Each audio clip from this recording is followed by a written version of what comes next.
মানিকগঞ্জের আলাদা দুই মামলায় কণ্ঠশিল্পী ও মানিকগঞ্জ ২ আসনের সাবেক সংসদ সদস্য মমতাজ বেগমকে ৬ দিনের রিমান্ড দিয়েছে আদালত। এদিন আদালত চত্বরে সাবেক এমপি মমতাজের উপর ডিম নিক্ষেপের ঘটনা ঘটে। আদালতের রিমান্ড আদেশের পর গাড়িতে তোলার সময় আলোচিত এই সাবেক সংসদ সদস্যকে উদ্দেশ্য করে ডিম নিক্ষেপের ঘটনা ঘটতে দেখা যায়।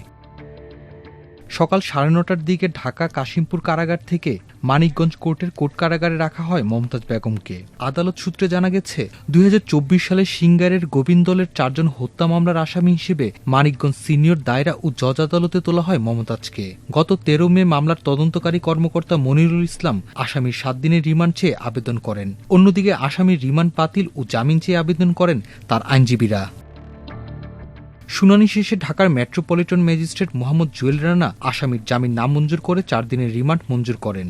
এর আগে ১২ মে রাত ১৫:১২টায় রাজধানীর ধানমন্ডি থেকে তাকে গ্রেপ্তার করে গোয়েন্দা পুলিশ। মামলা সূত্রে জানা গেছে, গত বছরের ১৯ জুলাই মিরপুর ১০ নম্বর গোলচত্বর এলাকায় বৈষম্য বিরোধী ছাত্র আন্দোলনে অংশ নেন মোহাম্মদ সাগর নামে এক হকার।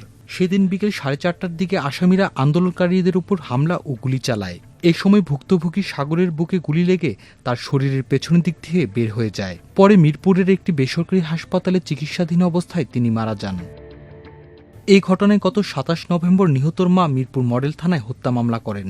এতে শেখ হাসিনা সহ ২৪৩ জনের নাম উল্লেখ করা হয়। অজ্ঞাতনামা আসামি করা হয় ২৫০ থেকে ৪০০ জনকে। মমতাজ বেগম এই মামলার ৪৯ নম্বর আসামি। শিল্পী মমতাজ আওয়ামী লীগের মনোনয়নে ২০০৮ সালে সংরক্ষিত নারী আসনে সংসদ সদস্য হন।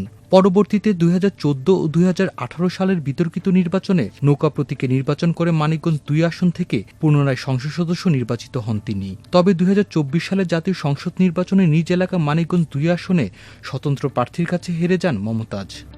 মাল্টিমিডিয়া ডেস্ক, আমার দেশ।